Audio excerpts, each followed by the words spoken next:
할렐루야. 네, 하나님께 찬양의 영광을 드립니다. 감사합니다. 네, 여러분 오늘이 추수감사절입니다. 도시에 사는 우리는 그렇게 실감이 잘 안 나기도 합니다만은 하지만 이 아침에 또 과일 이렇게 좀 장식한 거 보니까 마음이 좀 새로워집니다. 저는 주일학교 시절의 감사절을 떠올려봤습니다. 농촌 교회의 추수감사절, 나름 소박함과 풍성함이 있습니다. 따로 고정 수입이 없는 우리 농부이신 우리 부친께서는 이렇게 그때가 되면 벼 몇 가마씩 이렇게 싣고 교회로 옮기던 그런 것을 기억하고 있습니다. 오늘 추수감사절을 지내며 우리 주일학교 아이들은 어떤 추억을 가질까 생각해 봅니다. 우린 계속하여 예수님의 그 비유 시리즈를 해왔습니다만은 그러나 오늘 특별한 날이잖아요. 그래서 설교이기 때문에 특별히 절기설교 나눌 터인데, 오늘의 말씀을 특별히 귀하게 들으시면서 여러분 기독교 복음의 출발과 진행이 선명하게 정리되었으면 참 좋겠습니다. 그래서 감사절의 은혜가 우리에게 넘칠 것을 믿으시면 아멘 하십시다. 아멘. 여러분, 인간은 분명히 우연히 존재하는 그런 존재가 아닙니다. 원래 지음받은 존재이고 계획된 바의 존재입니다. 이거 대단한 얘기입니다. 왜? 대부분의 사람들은 그렇게 생각 안 하거든요. 우리 인류는 에덴에서 출발합니다. 에덴은 기쁨이라는 뜻이에요. 그래서 기쁨의 동산에서 삶을 출발합니다. 그러나 범죄한 후에 사람은 그 영이 죽고 타락하게 됩니다. 그래서 내가 누구인지, 정말 나는 어디로 가고 있는지, 나는 왜 존재하는지에 대해서 불분명한 상태로, 변질된 상태로 이 땅을 살게 된 겁니다. 그럼에도 불구하고 사람의 깊은 곳에는 막연한 추억이 있습니다. 막연한 추억. 그 내면 안에는 전도 3장 말씀처럼 영원을 사모하는 마음이 있습니다. 100년도 채 못 사는 인간이 영원을 사모한다, 영원을 갈망한다, 좀 낯선 얘기 같죠? 왜 그런 일이 가능합니까? 인간은 하나님의 원형을 상실했고 낙원도 잃었지만, 그러나 원래 그 존재의 시작이 하나님의 형상이에요. 그러면 그 안에 근원적인 갈망들이 있습니다. 이해하십니까? 뭔가가 있는 것이에요. 영원의 갈망. 사람은 누구나 잠시 살지요. 긴 시간의 흐름에 비하면 우리는 그저 순간에 머뭅니다. 그런 주제이지만 영원에 대한 꿈이 있습니다. 예를 들면 고대의 왕들은 죽음을 인정하기 싫었습니다. 그래서 신하들을 불러서 불로초를 찾기도 했잖아요. 심지어는 미라로 자기의 몸을 영원히 보존토록도 했습니다. 고대만 아니고요, 현대에도 저 북쪽에 보면 김일성, 김정은 이런 자들은 자기 몸들을 미라로 만들어 놓고 지금 살아있는 것처럼 차찬 시체인데 그러고 있잖아요. 북한 곳곳에 영생탑도 있습니다. 영생탑. 여러분, 그뿐 아닙니다. 사람은 가만히 보면 누구나 자기 이름을 남기길 원해요. 영혼 속에. 그래서 그런지 관광지마다 가보면 왜 이렇게 사람들은 자기 이름을 파놓는 나무에다가 바위에다가 말이죠. 특히 그게 한국 사람들이 심해가지고 유럽 여행하다 보면 한국 사람들이 김갑동에 오다 이런 거 계속 붙여놓은 거예요. 여기저기. 아주 그 국제적인 망신을 얼마나 시키는지 몰라요. 어쨌든 영원의 갈망이에요. 순수에 대한 갈망도 있습니다. 사람은 비록 오염된 존재지만 그 안에 순수를 향한 갈망이 있습니다. 악당들도 어린 시절에 고향을 그리워합니다. 사람들은 세상에 물들기 전에는 천진난만한 꿈이 다 있었습니다. 지고한 순정을 꿈꿉니다. 어떻게 아주 감동적으로 살던 사람들에 대한 그리움이 있습니다. 그런데 어느덧 현실을 보고 맛보고 현실이 벽에 부딪히기 시작합니다. 그러면 꼬리를 내리기 시작하죠. 순수의 꿈은 추억으로 묻어버리고 영화에서나 충족시켜버리고 현실에서는 천박한 가치와 그리고 비겁하게 살고, 이게 다 우리들이 민낯이요, 우리 자화상입니다.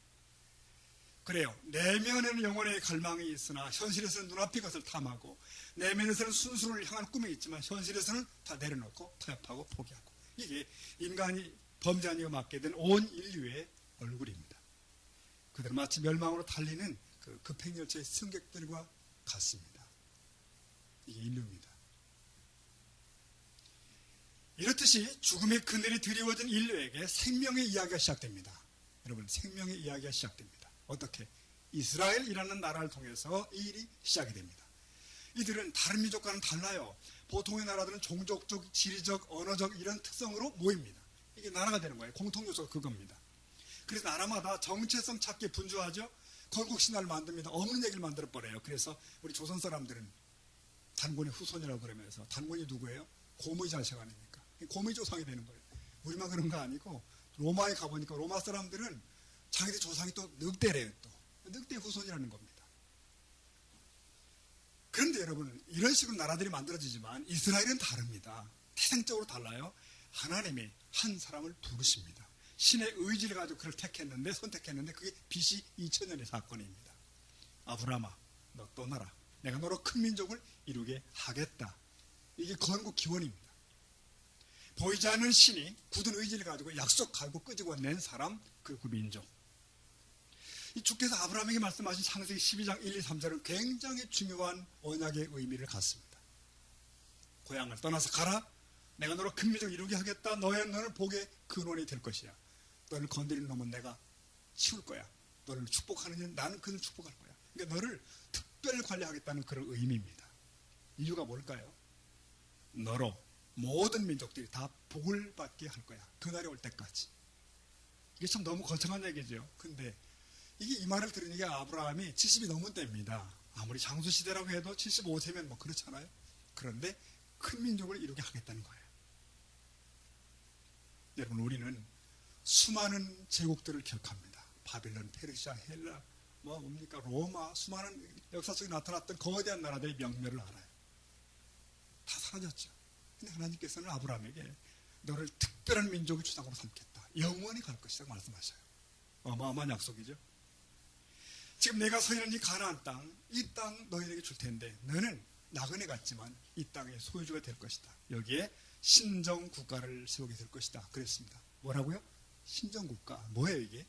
하나님이 직접 왕이 되시고 공평과 정의의 다스림 가운데 이 세상에서 경험하지 못한 나라를 만들 거라는 거예요. 그런 나라를. 그래서 열방에 하나님이 누구신지 어떻게 복을 주시는지 알게 한 샘플로 너희를 쓸 것이다. 여러분 믿으시나요? 이게 남의 일이 아닙니다. 여러분. 우리 일이기 때문에 잘 들으실 필요가 있습니다. 이게 나와 관련되는 것이구나. 근데 그 가나안이 흉년이 들었다는 거 아닙니까? 여러분 아다시피 아브라함은 그래서 남쪽으로 계속 이동하다가 어디까지 가요? 이디오피아까지 간 건 아니고 그 위에 이집트까지 갑니다. 애굽. 당시 지구에서 가장 강력한 제국인 이집트이죠. 당시 왕 바로는 지금의 미국의 미스터 오바마보다 좀 셀 겁니다. 근데 그렇게 생각하시면 됩니다, 여러분.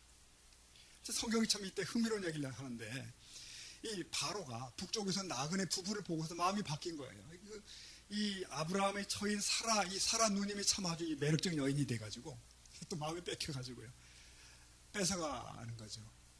네, 아주 거대한 침실을 만들어 놓고 사라를 데려가는데 바로 그 순간에 하나님의 개입하신 사건이 기록되어 있습니다.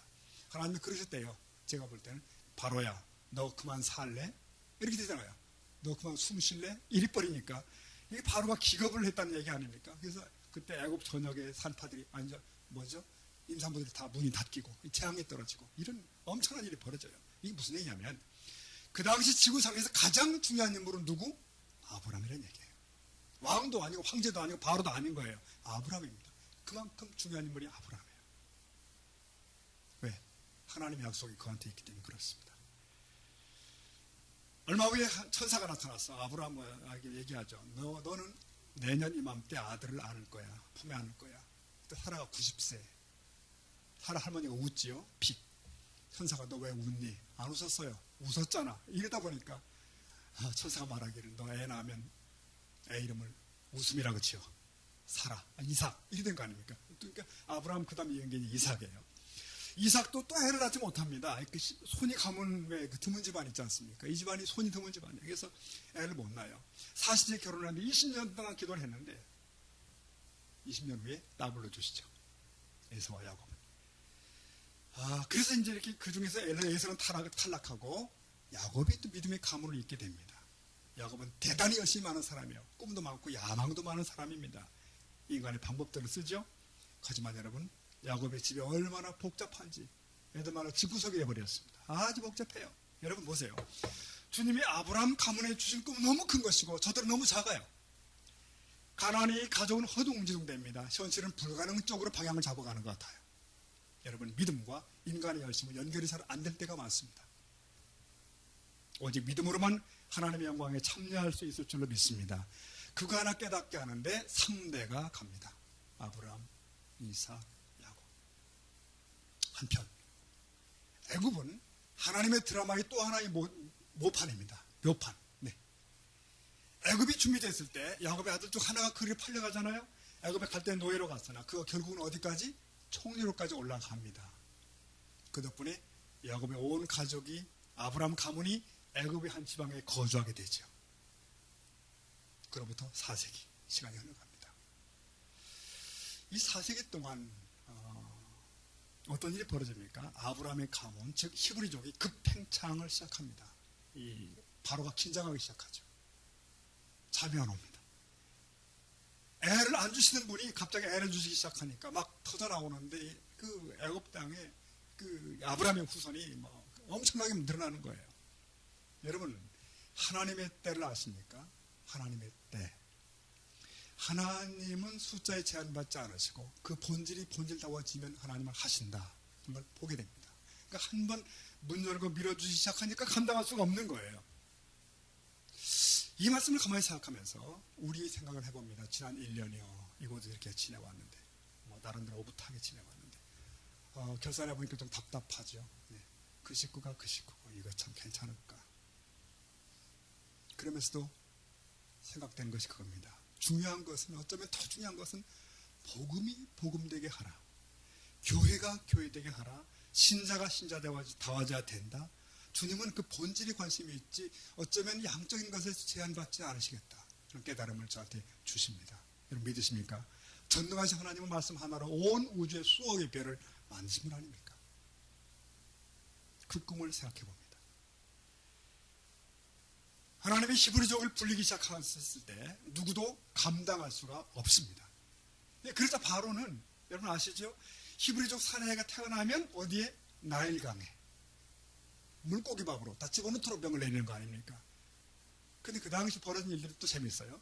이 히브리 여인들이 너무 건강해서 뭐 그냥 애를 낳게 되는데 저 산 넘어서 애가 태어난다 싶은 소문이 퍼지기 시작하면 산파들이 달려가게 되는데 달려가면 벌써 다 낳고 애 씻어놓고 차 마시고 앉았단 말이에요. 아니 그러니까 이 감당할 길이 없는 거예요. 수백만이 된 겁니다. 따라하십시다. 때가 참해. 역사는 하나님이 만들어 가십니다. 역사는 시간의 연장이 아니고 윤회론도 아닌 겁니다. 역사는 그 목적을 향해 달려갑니다. 전도서 말씀 보니까 3장 1절에 같이 읽어볼까요? 범사에 기한이 있고 천하만사가 다 때가 있나니 기한과 때가 주의 손에 있는 것입니다. 역사는 하나님이 주장하세요. 사건이 반복이 아닙니다. 하나님의 때, 하나님의 시간, 하나님의 카이로스가 있다. 너무 늦지도 않고 너무 늦지도 않고 때가 참해. 네, 우리 인생을 향해서도 그러실 것 같습니다. 계획하시고 언약을 주시고 약속하시고 반드시 카이로스를 만들어 가시고 문제는 이때를 읽어내는 지혜, 이때를 기다리는 인내, 이때를 바라보는 믿음 이런 것이겠죠. 내 원하는 시간이 아니라 살아계신 하나님의 완벽한 때 그런 거예요. 지금 그것이 여기서 적용되고 있습니다. 그래 드디어 이스라엘에게 그 때가 옵니다. 그 때가. 야곱 가족이 애굽에 들어갈 때는 화려했고 총리 패밀리 아닙니까? 75명이 비옥한 고센 땅에 머물게 되고 직사대접 받고 이민 귀족으로 갔는데 자, 그들이 이집트 문명에 압도된 것 같습니다. 이 고대 이집트 문명의 화려한 문명 앞에 피라미드를 바라보며 감탄하고 주눅들고 조상 대대 유목민 떠돌이 하던 그들이 고센 땅에 정착해 살아니 얼마나 편안했겠어요. 그들은 여기서 3대, 4대 거치면서 애굽 문화에 쩔어버립니다. 가나안을 까마득히 있습니다. 자기들이 누구의 후손인지 잊어버리는 것입니다. 하나님의 가나안 땅에 대한 약속 다 지워버립니다. 여기가 조사오니 그런 거 아닙니까? 자, 성도 여러분, 우리나라도 그렇죠. 그랬죠. 춥고 배고플 때 부흥의 주제가 뭡니까? 제 기억 속에 나오는 부흥의 주제는 대부분의 경우가 예수님으로 오신다는 거예요. 예수 재림이었습니다. 기도원 가보면 주제가 천국이에요. 천국 소망, 천국 찬양. 네, 춥고 배고프고 일본이 압박을 할 때 이민족 교회의 소망은 하늘나라였습니다. 근데 해방됐죠. 60년대, 70년대 지나면서 갑자기 하나님이 이 민족에게 경제 부흥을 허락해 주십니다. 허리띠를 동여매고 살던 사람들이 드디어 살만한 나라가 된 거 아닙니까? 어느 정도 배부르고 등 따숩고 없다는 생각하고, 그러니 이제 그 나라에 대한 꿈은 상실됩니다. 천당 없습니다. 여기서 나이스하게 살고 더 건강하게 지내고 더 즐기며 살고 모두 화제가 다 그렇게 흘러가요. 신자든 불신자든 간에. 그래서 요즘 교회 설교는 여러분 아다시피 천국 지옥 별로 없습니다. 인기 없죠. 우리 관심사는 그거 아니거든요. 교회도 우리끼리 그저 교제하고 우아하게 카페에서 차 마시고 이 정도로 가거든요. 영원한 소망과 그 나라는 별로 관심이 없습니다. 최근 신도시 입주한 한 교회 그 담임 목사님이 그러더라고요. 신도시라 사람이 올 줄 알았는데 안 온다고. 그러면서 하는 말이, 여기 사람들은 하나님 필요 없는 것 같다. 왜 거기 뿐이겠습니까? 여러분, 애굽에서 잘 풀릴 때, 애굽에서 누리고 살 때 저들은 조상들이 주신 가나안 꿈을 지워버렸습니다. 꿈이 없어요. 거긴 왜 가? 관심이 없는 거예요. 아브라함의 후손인 그들은 애굽이 아무리 좋아도 거기 있어서는 안 되거든요. 그건 아니거든요. 이스라엘의 존재 이유가 무엇인가? 모든 민족이 복을 받아 하나님을 보도록, 통로로 하도록, 선민으로 하도록 부름받았거든요. 거룩한 하나님이 누구신지 보여주도록 선택받은 사람들이기 때문에 거기 가야 된단 말이죠. 거기 있어야 되는 거예요. 여러분, 분명히 애굽은 세상이고 이스라엘은 교회입니다. 저들은 여기서 먹고 마시며 살게 되는 게 아니라는 거죠. 사명적 공동체, 세상의 빛됨, 선교 공동체, 주로 이런 것들이 그들의 존재 이유란 말이죠. 하나님을 떠나는 온 세상에 하나님이 누구신지, 영원한 삶이 무엇인지, 죄에서 자유함이 무엇인지, 하나님과의 관계 회복이 어떤 것인지 이거 보여줄 공동체가 누굽니까? 교회입니다. 그러나 여러분, 오늘의 교회가 어때요, 여러분? 가나안보다, 천국보다는 여기. 이게 이스라엘 시상이고 어쩌면 우리 모습인지도 몰라요. 드디어 이 땅에 대한 헛된 소망을 버리게 하기 위한 하나님의 엄청난 일이 시작됩니다. 그때 누가 나오죠? 바로가 등장하는데 강팍해지고 미친 짓을 시작합니다. 채찍을 휘두르고 애들을 죽이고, 히브리족 애들을. 그렇게 시작된 거죠. 그래서 매일매일이 히브리족에게는 마치 지옥 안마당 같아요. 괴로워요. 빨리 떠나야 돼 이제는. 그때 그들은 비로소 잊었던 꿈, 조상에게 주신 가나안 꿈에 살아나는 것입니다. 여호와 하나님, 그 언약을 기억하사 우리를 건져주십시오. 우리를 살려주십시오. 우리 나가게 해주십시오. 그러면 성도 여러분, 삶은 고난의 연속이 있고 환난이 있습니다만은 세상의 세상의 소망을 놓게 하는 고난은 저주가 아닙니다. 믿으시나요? 그 풍랑이 연애에서 덮어내가기 때문에 그래요. 비로소 애굽의 잠을 깬 저들의 비명을 들으기 시작합니다. 우리를 기억하소서. 절박한 간구. 바로에게서 건져주십시오. 이렇게 해서 이스라엘의 출애굽을 사모하기 시작하자 하나님은 바빠지셨습니다. 모세를 사용하십니다. 10가지 재앙을 쏟아 붓습니다. 역사에 반복되지 않는 하나님의 다루심이 대제국을 거덜나게 만드는 것이죠. 요지 하나입니다. 내 백성을 가게 하라. 그래서 결국 그 백성을 끄집어 내시고, 여러분, 홍해를 무엇처럼요? 육지처럼 건너게 하시고, 자들은 사망의 올무에서 벗어나고 종살이 해방되고 기쁨 속에 찬양하는 출애굽기 15장은 대단한 찬양입니다. 엄청난 찬양이 거기 담겨 있습니다. 그로부터 그들은 자유인으로 광야를 갑니다. 가나안 향해서. 그부터 2년인데 이거 2년 중요합니다. 그들은 광야를 통과하면서 어디? 시내산에 들러서 어느 나라에도 없는 하나님의 율법을 받습니다. 왜 그런지 아십니까? 뭐죠? 질소인산 가리, 그거 아니고 그건 비료 요소입니다.